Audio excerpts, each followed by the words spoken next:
SC వర్గీకరణ అంగీకరించాం BSP నేత మాయావతి చెబుతున్నారు. ఇది ఒక హాట్ టాపిక్గా ఉంది దేశంలో. ఎస్సీ వర్గీకరణ పైన పెద్ద ఎత్తున అటు మోడీ సపోర్ట్ చేస్తున్నట్టు, ఇటు ఎన్డీఏ ప్రభుత్వం ఎస్సీ వర్గీకరణ మేము చేస్తానన్నట్టు సుప్రీంకోర్టు జడ్జిమెంట్ అమలు చేస్తామని అనేక రాష్ట్రాలు చెబుతున్నాయి. అనూహ్యంగా బహుజన వాదంతో రాజకీయాల్లోకి వచ్చిన బహుజన వాదం పైన పుట్టిన BSP party Bahujan Samajwadi party. అది ఆ పార్టీ అధినేత మాయావతి ఎస్సీ వర్గీకరణ ఎట్టి పరిస్థితుల్లో అంగీకరించాం, దానికి మేము ఒప్పుకోవట్లేదని చెప్పారు. ఇది మరి ఎస్సీ మాదిగ సోదరులకి ఒక రకంగా కంటగింపు కాని సమస్య. ఎందుకు అన్నది అంటే ఎస్సీ వర్గీకరణపై ఇటీవల సుప్రీంకోర్టు ఇచ్చిన తీర్పుతో తమ పార్టీ ఏకీపించడం లేదని బీఎస్పీ అధినేత్రి యూపీ మాజీ సీఎం మాయావతి అన్నారు.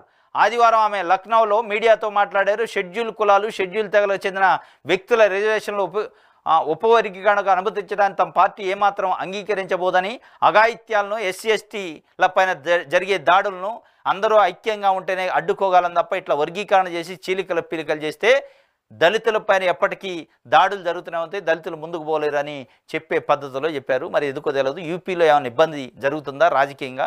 ఈ వర్గీకరణ అనేది జరగటం వల్ల యూపీలో బీఎస్పీ పార్టీకి మాయావతికి పెద్ద ఎత్తున రాజకీయంగా డ్యామేజ్ అయ్యే అవకాశం ఉన్నట్టుంది. అందుకే ఆమె చెప్పిన పరిస్థితి. ఇది మరి ఎట్లా చూస్తారు ఇక్కడ అంటే ఎంఆర్పిఎస్ కానీ మిగతా సంఘాలు కానీ అనేది చూడాలి. ఇది ఒక వార్త.